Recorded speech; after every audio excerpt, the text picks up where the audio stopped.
கோயம்புத்தூர் தொகுதியை பொறுத்த வரைக்கும் ரொம்ப முக்கிய பிரச்சனையாக சொல்கிறது என்னென்னா, அங்கே இருக்க பிஸ்னஸ் பீப்புள் இண்டஸ்ட்ரீஸ்லாம் வந்துட்டு ஜிஎஸ்டினால் பாதிக்கப்பட்டாங்க அப்படின்னு சொல்கிறாங்க. ஜிஎஸ்டியை கொண்டு வந்து பிஜேபி இல்லை, காங்கிரஸ் தான். அதில் முதல்ல புரிஞ்சுக்கணும். கோயம்புத்தூர் வந்து இப்போ அகில இந்தியாவே உத்து நோக்கும் ஒரு தொகுதியாக மாறிட்டு வருது. கோவை திருப்பி ரேடாரில் வந்திருக்கிறதுக்கு அண்ணாமலை காரணம். அங்கே வந்து கட்டாய வசூல், அரசியல்வாதி அராஜகம் ஜாஸ்தி பண்ணுறாங்க.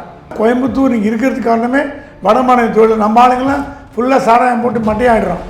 அண்ணாமலையார் எங்களுக்கு விடுவு காலம் வராதா?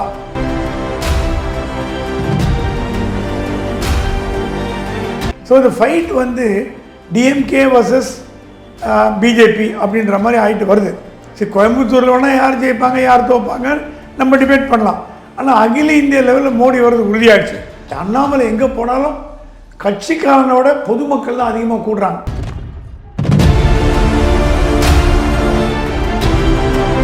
ஒரு திராவிட கட்சிகள் ஈக்குவலாக ஒரு மேக்னெட் மாதிரி அட்ராக்ட் பண்ணுற தகுதி அண்ணாமலைக்கு மட்டும்தான் வந்திருக்கு. அது திமுக அதிமுக வயிற்றில் புளிய கிடைக்குது.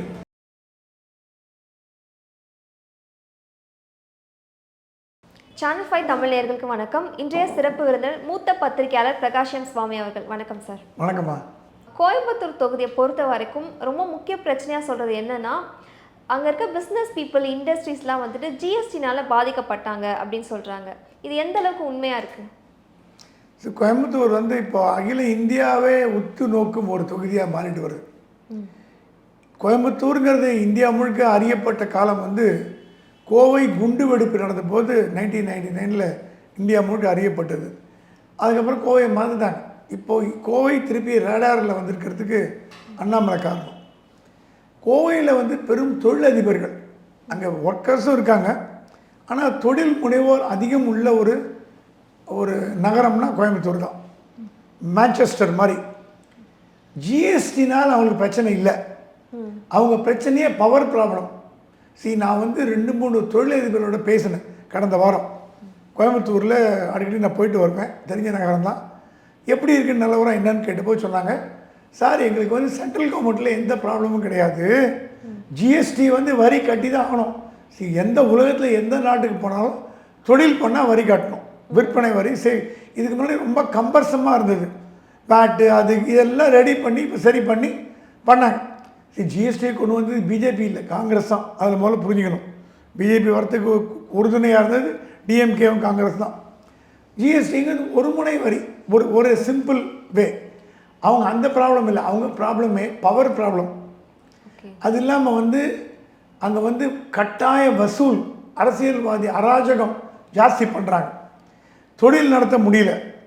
அது இல்லாமல் வந்து அடிமாட்டு விலைக்கு வந்து எந்த பொருளையும் விற்க முடியல, வாங்க முடியல, வியாபாரம் பண்ண முடியல. வியாபாரிகளுக்கு ஒரு பக்கம் நஷ்டம், ஒரு பக்கம் வட இந்திய மாநில தொழிலாளர்களை கூட்டு வராங்க. அவங்க வந்து அவங்களால தான் கோயம்புத்தூர் இங்கே இருக்கிறதுக்கு காரணமே வட மாநில தொழில். நம்ம ஆளுங்கெல்லாம் ஃபுல்லாக சாராயம் போட்டு மட்டையாயிடுறோம். டாஸ்மாகே ஹெட் குவார்ட்டர்ஸாக உட்காந்துருக்காங்க. ஆகவே கோயம்புத்தூர் மக்கள் என்ன சொல்கிறாங்க, அண்ணாமலையார் எங்களுக்கு விடுவு காலம் வராதா? எங்களோட குறையை எடுத்து பார்லிமெண்ட்டில் சொல்கிறதுக்கு ஒரு ஆள் இல்லையேப்பா. இதுக்கு முன்னாடி இந்த ஆள் கம்யூனிஸ்ட் எங்கேயான ஒரு முதலாளிக்கு சாதகமாக பேசுவாங்களாம் கேட்டாங்க. அவங்க பேசுகிறோட நியாயத்தை நான் உணர்ந்துட்டேன். Communist not support industrialist. So இந்த வாட்டி கம்யூனிஸ்ட் வேட்பாளருக்கு மரண அடிக்க கொடுக்க காத்துட்ருக்காங்க. ஸோ இப்போ fight between DMK and BJP. DMK நிற்கிறது. கம்யூனிஸ்ட் ஓட்டு கம்யூனிஸ்ட் சார்பாக போன தடவை கம்யூனிஸ்டோட சப்போர்ட்டில் நிற்கிற கட்சி. ஏன்னா அவங்க கோவம் போன தடவை 5 வருஷம் கம்யூனிஸ்ட் ஒன்றும் பண்ணலைங்கிற கோவம். ஸோ இந்த ஃபைட் வந்து டிஎம்கே வர்சஸ் பிஜேபி அப்படின்ற மாதிரி ஆகிட்டு வருது. இது என்ன ஒரு பிரச்சனைன்னா, டிஎம்கே ஏடிஎம்கே எம்பி எலெக்ட் பண்ணால் கூட கோயம்புத்தூர் மக்களுக்கு எந்த நல்லது நடக்க போகிறது இல்லை. எதிர்கட்சியில் உட்கார வைக்க போகிறாங்க. எப்படி மோடி வருது உறுதி ஆயிடுச்சு. அதில் எந்த சந்தேகமும் இல்லை. சரி, கோயம்புத்தூரில் வேணால் யார் ஜெயிப்பாங்க யார் தோப்பாங்க நம்ம டிபேட் பண்ணலாம். ஆனால் அகில இந்திய லெவலில் மோடி வருது உறுதியாகிடுச்சு. இப்போ கோயம்புத்தூர் மக்கள்னு நினைக்கிறாங்க, யாருக்கு ஓட்டு போட்டால் நமக்கு லாபம், ஏடிஎம்கேவா டிஎம்கேவா பிஜேபியா அப்படின்னு எண்ணி பார்க்க துவங்கிட்டாங்கன்னு நான் நினைக்கிறேன். பட் கள நிலவரம் படி நிறைய பேர் சொல்கிற விஷயம் என்னென்னா, அர்பன் ஏரியாஸில் அண்ணாமலை அவர்களுக்கு ஓட்டு போடுறதுக்கு நிறையா பேர் இருக்காங்க. பட் ரூரல் ஏரியாஸில் அந்தளவுக்கு போய் சேரல அவர் அப்படின்னு சொல்கிறாங்க. பட் இன்னொரு விஷயம், அர்பன் ஏரியாவை பொறுத்த வரைக்கும் ஓட்டிங் பர்சன்டேஜில் ஒரு 50% தானே சார் வரும். ஸோ ஜெயிக்கிறதுக்கான வாய்ப்பு இருக்குது அப்படின்னு நீங்கள் எப்படி சொல்கிறீங்க? என்னென்னா, அண்ணாமலை மோடி என்ற மனிதர் மக்களால் விரும்பி பார்க்கப்படுகிறார். அண்ணாமலை எங்கே போனாலும் கட்சிக்காரனோட பொதுமக்கள் தான் அதிகமாக கூடுறாங்க. மோடிக்கும் அதே தான். இப்போ நீங்கள் வந்த க்ரௌடை பார்த்தீங்கன்னா, இவ்வளோ பேர் பாரதிய ஜனதா கட்சி இருக்கிறாங்க, ஆச்சரியப்படலாம். வந்தவங்களாம் பாஜகக்காரன் கிடையாது, பொதுமக்கள். அது மாதிரி அண்ணாமலை எங்கே போனாலும் ஜனங்க வந்து வெறியாக இருக்காங்க. எனக்கு தெரிஞ்சு என்னோட 45 வருட ஆண்டு பத்திரிகை துறையில் பாரதிய ஜனதா கட்சிக்கு இந்த மாதிரி ஒரு தலைவரை பார்த்ததா சரித்திரமே கிடையாது. இந்த மாதிரி தலைவர்கள் தான் அமைதியாக இருந்துட்டு போயிட்டாங்க. ஒரு திராவிட கட்சிகள் ஈக்குவலாக ஒரு மேக்னெட் மாதிரி அட்ராக்ட் பண்ணுற தகுதி அண்ணாமலைக்கு மட்டும்தான் வந்திருக்கு. அது திமுக அதிமுக வயிற்றில் புளிய கிடைக்குது. என்னடா அது இவ்வளோ பாப்புலர் ஆகிட்டு வர்றாரு ஒரு மனுஷன். பாஜக secondary, Annamalai is taken over on the hearts of the people. சரி, இந்த அன்பெல்லாம் வாக்கா மாறுமா? நல்ல கேள்வி. ஏன்னா கூடுற கூட்டம் வாக்கா மாறும்னு நான் சொல்ல தயாராக இல்லை. என்னோட பத்திரிகை துறை அனுபவத்தில் ஜனங்கள் லட்சக்கணக்கில் வருவாங்க. அந்த வேட்பாளர் டெபாசிட் எழுப்பார், எல்லாம் வேடிக்கை பார்த்துட்டு போயிடுவான். வேடிக்கை பார்க்குற கும்பல் வேறு, ஓட்டு போடுற கும்பல் வேறு, ஆதரிக்கிற கும்பல் வேறு. இப்போ என்ன பண்ணணுன்னா, இந்த வேடிக்கை பார்க்க வர கும்பலை வாக்காளர்களாக மாக்கிற தகுதி பொறுப்பு பாஜக காரங்கிட்ட இருக்குது கோயம்புத்தூரில். இந்த க்ரௌடு வர இந்த க்ரௌடெல்லாம் கூப்பிட்டு போய் ஓட்டு போட்டிங்களா. ஏன்னா நம்ம ஆளுங்க எலெக்ஷன் டே அன்றைக்கி 9 மணிக்கு எழுந்திருப்பாங்க, ஹாலிடே. எழுந்து டீ சாப்பிட்டுட்டு காஃபி சாப்பிட்டு வெயில் அடிக்குதா போகலாமா ஓட்டு போட, சரி கொஞ்ச நாள் கழிச்சு போகலாம், டிவி போடு என்ன நடக்குதுன்னு பார்க்கலாம், சாப்பிட்றோம், ஒரு குட்டி தூக்கம் போட்டு போகலாண்ணே. என்னண்ணே எங்கே போகுது, 6 மணி வரைக்கும் தேர்தல் இருக்குது, இவன் 5 மணிக்கு போவான், எவனா ஒருத்தன் போட்டு போயிருப்பான்.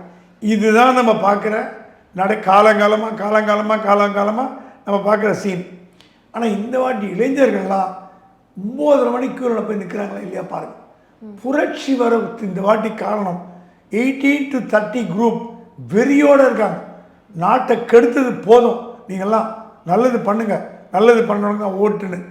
அந்த ஓட்டை சேனலைஸ் பண்ணி அண்ணாமலை பக்கம் திரும்பினீங்கன்னா அண்ணாமலைக்கு வெற்றி வாய்ப்பு அதிகம்.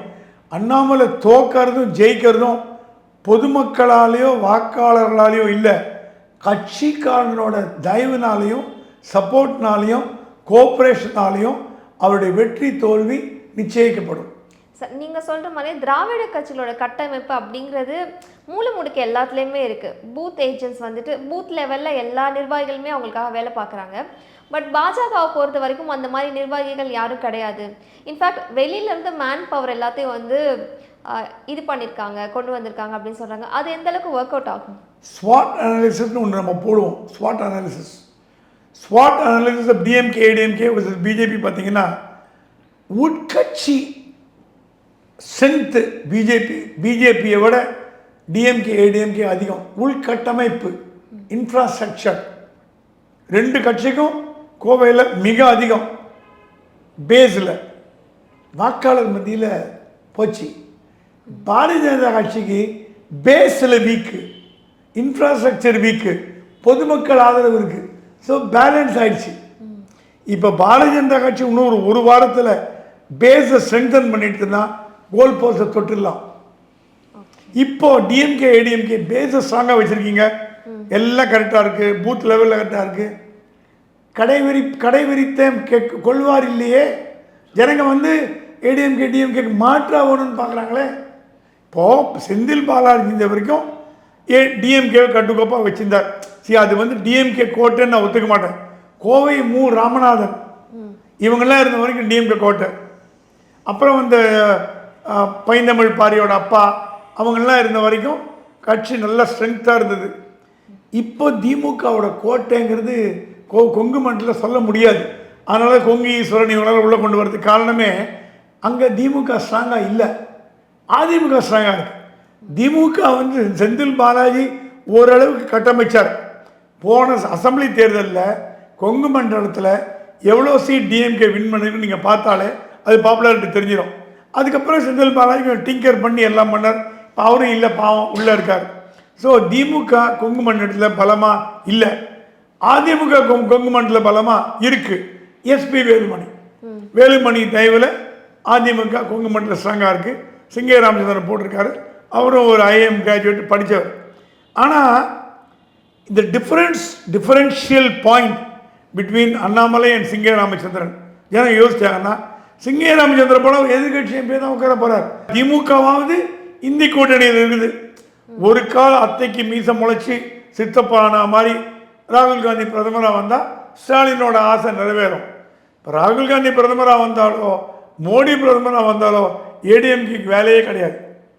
ஸோ மக்கள் அசம்பிளிக்கோனா ஏடிஎம்கே ஓட்டு போடுவாங்க, பார்லிமெண்ட் வரும்பொழுது தேசிய கட்சி தான் ஓட்டி போடுவாங்க.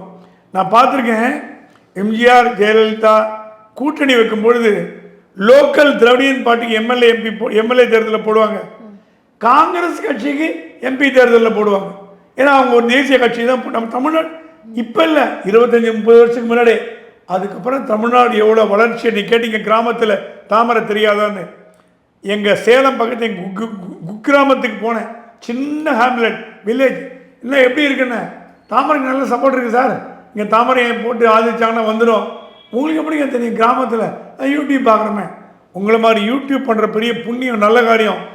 அரசியலை அடித்தட்டு மக்களிடம் கொண்டு சேர்க்கும் கடமையை நீங்கள் நல்லா பண்ணிட்டு வர்றதுனால அடித்தட்டு மக்களும் அரசியல் ஆர்வமாக புரிஞ்சுட்டு வராங்கன்னு நான் நினைக்கிறேன்.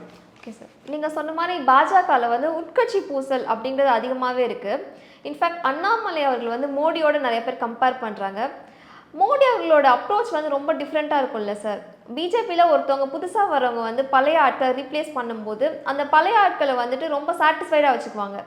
பட் அண்ணாமலை அவர்களோட லீடர்ஷிப்பில் வந்து நிறைய பேர் ரொம்ப ஒரு டிஸ்சாட்டிஸ்ஃபைடாக கட்சியை விட்டு விலகுறாங்களே. தடா பெரியசாமி ஆகட்டும், ஃபாத்திமா அலி ஆகட்டும், அதெல்லாம் வந்துட்டு ஒரு சித்தாந்தவாதிகள் விலகும் போது ஒரு இன்ட்ரோஸ்பெக்ஷன் அப்படிங்கிறது தேவைப்படுது இல்லைங்களா? சித்தாந்தவாதிகள்னு நான் சொல்ல மாட்டேன், காரியவாதிகள் நான் சொல்லுவேன். அண்ணாமலை தமிழ்நாடு பாஜக புது ரச்ச பாத்திரர். கிமு கிபின்னு இருக்கு, கிறிஸ்துவுக்கு முன் கிறிஸ்துவுக்கு பின். நான் எப்படி பார்க்குறேன்னா, தமிழ்நாடு பாரதிய ஜனதா கட்சி அண்ணாமலைக்கு முன்பு அண்ணாமலைக்கு பின்பு. அண்ணாமலைக்கு முன்பு இருந்த தலைவர்கள்லாம் 5 மணிக்கு ஆஃபீஸ் வருவாங்க, சுண்டல் சாப்பிடுவாங்க, டீ சாப்பிடுவாங்க, பேப்பர் படிப்பாங்க, 6 மணிக்கு வீட்டுக்கு போடுவாங்க. அதுதான் கட்சியை வளர்த்த விதம். திமுக அதிமுக மாற்றி அடகு வச்சாங்க. எல்லா தலைவர்களும் சொல்லுவேன், ஐ டோன்ட் கேர். தமிழ்நாட்டில் பாரதிய ஜனதா கட்சி வளர்த்த தலைவர்கள் ஜனா கிருஷ்ணமூர்த்தி, சுகுமாரன் நம்பியார், ரங்கராஜன் குமாரமங்கலம், இவங்க தான் ஹார்ட் ஒர்க் பண்ணாங்க. மீதெல்லாம் மேலோட்டமாக அப்படி ஷோ காமிச்சிட்டு போகிறது, டிவி யுகத்தில் ஷோ காமிச்சாங்க. அண்ணாமலை வந்தப்போ தான் கிரவுண்ட் லெவலில் இறங்கி வேலை பண்ணாங்க. அது பாதி பேருக்கு பிடிக்க மாட்டேங்குது. ஸ்ட்ரிக்டாக இருக்கார், லஞ்ச ஊழலாம் பண்ணக்கூடாது, துட்டு வாங்காத, பணம் பண்ணாதேங்கிறார். எங்கள் தேர்தலில் போட்டி போடலேன்னு விலைக்கு கௌதமி கூட தான் விலைக்கு போனாங்க. எத்தனை வருஷமாக கட்சியில் இருந்தாங்க அவங்க? என்ன பண்ணியிருந்தாங்க கட்சிக்கு? குஷ்பு வேலைக்கு போனாங்களா? இல்லையே. அவ்வளோ தேர்தலில் போட்டி போடாமல் இருக்கிறது விலைக்கு போகிறதுன்னு ஒரு காரணமாக வச்சிங்கன்னா அவங்க கட்சி கொள்கை பிடிப்பு இல்லாதவங்க. ஃபாத்திமா அலி பாஜகவில் ஓரங்கட்ட, அவங்க முதல்ல பாஜகவே இல்லை, அவங்க பாஜக தப்பாக சொல்கிறாங்க. ராஷ்ட்ரிய முஸ்லீம் மஞ்ச் என்ற ஒரு அமைப்போட தென் மாநில தலைவர், அது வந்து ஆர்எஸ்எஸோட ஏபிவி மாதிரி விங். அவங்க நல்ல சிறந்த லேடி தான், நல்ல பேச்சாளர், அதெல்லாம் தப்பு கிடையாது. பாரதிய ஜனதா கட்சி உடச்சி ஒரு 10 லட்சம் பேர் கொண்டு போகிறாங்கன்றது இல்லை. அப்படி பார்த்தீங்கன்னா வேலூர் இப்ராஹிம் இருக்கார், அவருக்கு சீட் கொடுக்கல, எதிர்பார்த்தோம் கொடுக்கல, அமைதியாக இருக்கார். எங்க கனகசபாபதி ப்ரொஃபஸர் கொடுக்கல, திருப்பதி நாராயண திருப்பதி கொடுக்கல, சக்கரவர்த்தி கொடுக்கல, எம்என் ராஜா கொடுக்கல, கருணாகரன் கொடுக்கல. இவங்கெல்லாம் கட்சியை ஒடிச்சுன்னு போயிட்டாங்களா? கட்சி ஒடிச்சுன்னு போகிறவங்களாம் காரியவாதிகள், சந்தர்ப்பவாதிகள். தடா பெரியசாமி எவ்வளோ கேஸ் இருக்குது. அண்ணாமலை வந்து சில விஷயங்கள் கரெக்டாக இருக்கார். தடா பெரியசாமி கொடுத்துருக்கலாம் இல்லைங்கள, அவர் ஏதோ ஒரு சில காரணங்கள்லாம் கொடுக்கல. அவங்களால பாரதிய ஜனதா கட்சிக்கு எந்த சேதாரம் வரும்னு விலகி போனாங்க, சேதாரம் வரும்னு நான் நம்ப தயாராக இல்லை. சுப்பிரமணியசாமியே போன்ட்டாங்க, அப்புறம் இவங்களாம் எந்த மூலைக்கு? இந்தி கூட்டணியில் தமிழகத்தை பொறுத்த வரைக்கும் காங்கிரஸ்க்கு கடந்த முறை வந்து 10 தொகுதிகள் கொடுத்துருந்தாங்க, கிட்டத்தட்ட எல்லாத்துலேயுமே அவங்க வின் பண்ணாங்க. இந்த முறை காங்கிரஸோட செல்வாக்கு அப்படிங்கிறது எப்படி இருக்குது சார்? அவங்க எல்லா தொகுதியிலையும் வின் பண்ண முடியுமா? கரையேறதே கஷ்டம். போன தடவை ஸ்டாலின் எல்லாரையும் ஜெயிக்க வச்சார். 10 பேரையும் வைத்தியலிங்கம் இன்க்ளூடிங் பாண்டிச்சேரி ஜெயிக்க வச்சார். இந்த தடவை களம் மாறி போச்சு. இந்த தடவை 10 பேர் கொடுக்கக்கூடாது, 10 சீட்டு கொடுக்கக்கூடாது, சிட்டிங் எம்பி கொடுக்கக்கூடாதுன்னு ஸ்டாலின் ஒரு முடிவு எடுத்தார். ஆனால் இந்த பாஜகவோட வளர்ச்சியை பார்த்துட்டு கூட்டணி இல்லாமல் போட்டி போட முடியாதுன்ற முடிவுக்கு ஸ்டாலின் வந்துட்டார். ரெண்டாவதாக கூட்டணி கட்சிக்கு அவங்க கேட்ட சீட் கொடுக்கலன்னா கதவை திறந்து வச்சுட்டு எடப்பாடி பழனிசாமி அது ரெடியாக நிற்கிறார். காங்கிரஸ், விசிகா, கம்யூனிஸ்ட்டு, எம்டிஎம்கே எல்லாரையும் சுவாகா பண்ணுறதுக்கு ரெடியாக காத்துட்டு இருக்காரு. அதில் விசிகா ஏன் சார் ஏடிஎம்கே கூட போய் சேரல? பாஜக கூட வந்து விலகிட்டாங்க கூட்டணியிலேருந்து. அப்போ விசிகாவுக்கு வந்து ஒரு ஈஸி ஆப்ஷனாக ஏடிஎம்கே இருந்திருக்கும். ஈஸியாக ஏன்னா அர்ஜுன் யாதவுக்கு சேர்த்து 4 சீட்டு கேட்ட பொழுது கொடுக்க மாட்டேன்னு சொல்லும் போது விசிகா அங்கே தான் போகும்னு நினச்சாங்க. ஆனால் அவரோட பிளான் ஆல் இண்டியா லெவல் இண்டி கூட்டணியில் இருந்தால் மற்ற மாநிலங்களில் போட்டி போடலாம். பிஎம்கே ஏன் ஏடிஎம்கேவோட போல, ஜிகே வாசன் ஏன் ஏடிஎம்கேவோட போல, விஜயகாந்தை தவிர தேமுதிக தவிர மீதி எல்லாம் ஏன் பாஜகவோட இருக்குன்னா அடுத்த மத்திய அரசாங்கத்தை ஆளப்போகுது பாஜக தான். ஸோ மத்திய அரசாங்கத்தில் உங்களுக்கு மந்திரி பதவி வேணும், எம்பி பதவி வேணும் அப்படின்னா அதிமுக வீட்டில் போனால் வேலை ஆகாது.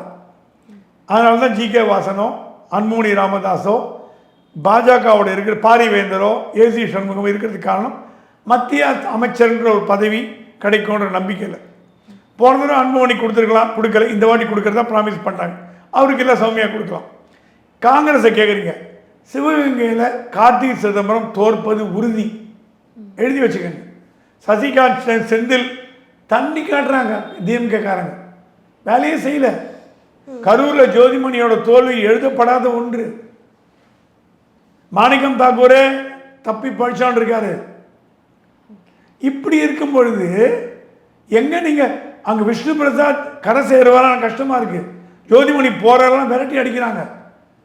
பி சிதம்பரம் பையனுக்கு காங்கிரஸ்காரனே வேலை செய்ய தேவையில்லை. தர்மபுரியில் சௌமியா அன்புமணிக்கு காங்கிரஸ்காரன் வேலை செய்யறான். கூட்டணி தர்மத்துக்கு எதிராக கேட்டால் சொல்கிறான், என்னங்க எங்கள் தலைவர் கிருஷ்ணசாமி பொண்ணுக்கு போய் நாங்கள் வேலை செய்ய எதிர்க்கு தோப்போமா? அவனே போய் செல்வ பெருந்தையை கூப்பிட்டாங்க, ஸ்டாலின் கூப்பிட்டாங்க செல்வ பெருந்தைங்க. என்ன நடக்குது தர்மபுரியில்? உங்கள் ஆளுங்க வந்து சப்போர்ட் பண்ணுறாங்க சௌமியாவை. செல்வ பெருந்தை நான் என்ன பண்ணுவேன், எல்லாம் கிருஷ்ணசாமி பொண்ணு எப்படி தோக்கடிக்குதுன்றாங்க. உள்டாகி போச்சு. காங்கிரஸுக்கு பாஜக எதிரியே கிடையாது. திமுக காரன் வேலை செய்ய மாட்டேன்றான். காங்கிரஸ்காரன் ஐயா வேலைக்கு ஆகுதுங்க விடுங்கன்றான். எல்லா மந்திரியும் சொல்லிட்டாங்களாம், ஐயா எங்களை விட்டுருங்க, எங்களால் முடியாது, ஜெயிக்க வைக்க முடியாது, கஷ்டம். ஆன்டி இன்கம்பன்சி அதிகமாக இருக்கிறது. திமுக வேட்பாளர்களுக்கு கூட எதிர்ப்பு அவ்வளவா இல்லை. காங்கிரஸ் வேட்பாளர்களுக்கு கண்ணாமலான எதிர்ப்பாக இருக்குது தொகுதியில். ஜோதிமணி ஆட்டம், கார்த்திக் சிதம்பரம் ஆட்டம், விஷ்ணு பிரசாத் ஆட்டம், எல்லாருக்கும். அதனால தான் ஜெயக்குமார் இவங்களுக்கெல்லாம் சீட்டு கொடுக்காததுக்கு காரணமே, செல்லகுமார் சீட்டு கொடுக்காத காரணமே, திருநாவுக்கரசு தோற்று போயிடுவாங்கன்ற பயத்தில் ஸ்டாலின் சொல்லிட்டாராம், கொடுத்துட்டோம், ஜெயிச்சா ஜெயிட்டும், ஜெயிக்காண்டி போட்டோம், நம்ம என்ன பண்ணுறது, கூட்டணி தர்மத்தை கொடுத்துட்டோன்னு. காங்கிரஸ் வேட்பாளர் 1-2 விஜய் வசந்த் ஜெயிக்க வாய்ப்பு இருக்குது. காங்கிரஸில் கன்னியாகுமரி விஜய் வசந்த் ஓரளவு வாய்ப்பு இருக்குது. மீதி எங்கேயும் எந்த இடத்துலையும் சொல்லிக்கிற மாதிரி பெருசாக வாய்ப்பு இருக்கிறதா எனக்கு தெரியல. Okay sir. அடுத்து வந்து சென்னையை பார்க்கும்போது 3 பார்லிமெண்ட்ரி கான்ஸ்டிடியூன்சிஸ் இருக்குது. அண்ட் இப்போ ரீசெண்டாக ஃப்ளட்டு வந்தப்போ கூட மக்கள் மத்தியில் ஒரு டிசப்பாயின்மெண்ட் அதெல்லாம் இருக்குது. ஸோ சென்னையில் டிஎம்கே ஜெயிப்பாங்களா? சென்னை வந்து டிஎம்கே அதிமுக கோட்டையாக இருந்தது. மாற்றி மாற்றி ஜெயலலிதா இருக்கும்போது டிஎம்கே கோட்டை, கலைஞர் இருக்கும்போது அதிமுக கோட்டை. அப்படி தான் நடக்கும். அது ஒரு ஒரு ஸ்ட்ராங் ஒரு பேஸ்.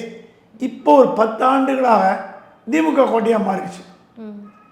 கடந்த முறை பார்லிமெண்ட் தேர்தலில் அத்தனை அசம்பிளி சீட்டையும் ஜெயிச்சது டிஎம்கே. ஒரு ஏடிஎம்கே கூட வரல. அமைச்சர் ஜெயக்குமாரே தோற்று போயிட்டார் ராயபுரத்தில் ஐடிஎம் மூர்த்திக்கு. நீங்கள் கேட்கலாம், அந்த தேர்தல் இந்த தேர்தலுக்கு என்ன வித்தியாசம் அப்படின்னு கேட்கலாம். வெள்ளம் வந்தது, மக்கள் இல்லைங்கல, கரெக்டு. ஆனால் ஸ்டாலின் வந்து அவருடைய வாத திறமையினால் திசை திருப்பி விட்டார். தாய் வீட்டு சீதனம் 1000 ரூபான்ட்டார். பொம்பளைங்களாம் தாய் வீட்டு சீதனமா, பாதி பேர் கொடுக்கல, அது வேறு விஷயம். தாய் வீட்டு சீதனன்ட்டார். பிங்க் பஸ்ஸை காட்டி மக்களே பெண்களே உங்கள் பஸ்ஸை போது பாருங்கள், ஃப்ரீ பஸ்ஸு. அந்த டெக்னிக் யூஸ் ஆகுது. அடுத்த தேர்தலில் ஜெயிச்சோம்னா திருப்பி எல்லாருக்கும் 1000 ரூபா கொடுக்குறேன்ட்டார். ஸோ திமுகவை அவ்வளோ சுலபமாக கோட்டையை விட்டு விரட்ட முடியாது. சரி, நீங்கள் 3 சீட்டு திமுக ஜெயிக்குமா? ஜெயிக்காது. 3 சீட்டில் திமுக தோக்குமா? அதுவும் நடக்காது. ரெண்டும் டென்ஷனை பொறுத்த வரைக்கும் தமிழச்சி ஈஸியாக வந்துடுவாங்க. ஏன்னா ஜெயவர்தன் நல்ல கேண்டிடேட் தான், டாக்டர் தான், படித்தவர் தான். பட் ஏடிஎம்கே 2வது இடத்துக்கு வரத்துக்கு வாய்ப்பு உண்டு. தமிழிசை ஒன்றும் கவர்னர் மோட்லேருந்து இறங்கவே இல்லை. Governor governor governor governor governor கேண்டிடேட்டாக களத்தில் இறங்கி வேலை செய்யலை. கருணாகராஜனும் பாய்ச்சிக்கினாங்க, கராத்தே தியாகராஜனும் பாய்ச்சிக்கினாங்க. கட்சியில் நிர்வாகிகள் யாரும் வேலை செய்யலை. திருப்பதி நாராயணன் வேலை செய்யலை. எல்லாம் ஓடிவிட்டாங்க. ஸோ கட்சியோட சப்போர்ட் இல்லாமல், மக்கள் சப்போர்ட் இல்லாமல் சவுத் சென்னையில் 2.5 லட்சம் பிஜேபி ஓட்டுருக்கு. அது வேஸ்ட்டாக போகுது. எச் ராஜா போட்டிருந்தாவது ஜெயிச்சிருப்பார். தமிழிசை போட்டி போடுற ஒரே இடம் பாண்டிச்சேரி. பாண்டிச்சேரி எம்பி தேர்தலில் போட்டி போட்டுதான் ஈஸியாக ஜெயிச்சுட்டு போயிருப்பாங்க. அவங்க பிடிவாதமாக தென்சென்னை தான் ஒன்று கேட்டு ஜேபி நட்டா கிட்டையும் அமித்ஷாட்டும் அடம் பிடிச்சி வாங்கினாங்க. அடம் பிடிச்சதுனால கட்சியும் போகும்போது அவங்களும் தோக்க போகிறாங்க. நார்த் மெட்ராஸை பொறுத்த வரைக்கும் பால் கனகராஜ் டஃப் ஃபைட் கொடுக்குறாரு. ஏன்னா அவர் மைனாரிட்டி கிறிஸ்டியன், நாடார்கள் நிறைந்த தொகுதி. North Chennai is a business community. Kalanidhi வீராசாமிக்கு டஃப் ஃபைட் கொடுக்கறது பால் கனகராஜ் தான். அங்கே மனோ கூட இல்லை. சென்ட்ரல் மெட்ராஸில் எப்பவுமே தயானந்திமான் கண்ட்ரோலில் வச்சுருக்கார். ஆனால் இந்த யங்ஸ்டர் வினோத் செல்வம் அமக்களமாக வேலை செய்கிறார். So south Madras DMK, central Madras DMK has got an edge. கொஞ்சம் லீடிங் மார்ஜின் கம்மியாக வந்தோட டிஎம்கே வந்துடும். நார்த் சென்னை பால் கனகராஜ் ஜெயிக்கிறதுக்கு வாய்ப்பு உண்டு. பிகாஸ் நார்த் இந்தியன் ஓட்டர்ஸ் எல்லாமே மோடிக்கு தான் போடுறாங்க. அங்கே நார்த் இந்தியன் ஓட்டர்ஸ் ரொம்ப அதிகம். வட இந்திய மக்கள் நார்த் மெட்ராஸ் சென்ட்ரல் மெட்ராஸ் தான் வட இந்திய மக்கள். அவங்க சாலிடாக போடுறாங்க பிஜேபி. அவங்க கேண்டிடேட்டுக்கு போடல, மோடிக்கு போடுறாங்க. அது இல்லாமல் டெமோக்ராஃபி ஆஃப் சென்னை மாறி போச்சு. எங்கே போனாலும் ஹிந்தி தான் காதில் கேட்குது. ஹிந்திக்காரங்க தான் ஓட்டராக இருக்காங்க. ஹிந்திக்காரங்கள்லாம் திமுக அதிமுக ஓட்டு போட மாட்டாங்க. பாரதிய ஜனதா கட்சி தான் போடுவாங்க, காங்கிரஸுக்கு போட மாட்டாங்க. அப்படி போட்டாங்கன்னா நார்த் மெட்ராஸில் பாரதிய ஜனதா கட்சியை ஜெயிக்கிறதுக்கு வாய்ப்பு ஸ்லிம் மார்ஜினல் சான்ஸ் இருக்குது. Okay sir. இப்போது தமிழ் மாநில காங்கிரஸ், ஆம் ஆத்மி பார்ட்டி, இந்த மாதிரி கட்சிகள் வந்துட்டு ரொம்ப பெரிய ஒரு கட்டமைப்பு இல்லைனாலும் அவங்க வந்த ஒரு புதுசுலேயே வந்துட்டு நிறையா சீட்ஸ் வின் பண்ணாங்க. ஏன்னா ஒரு வேவ் இருந்தது. பாஜகவை பொறுத்த வரைக்கும் அந்த மாதிரி எந்த வேவும் தமிழ்நாட்டில் இல்லை. ஸோ அவங்க அதிகபட்சமான சீட் ஜெயிக்கலாம் அப்படின்றது எப்படி சொல்ல முடியும்?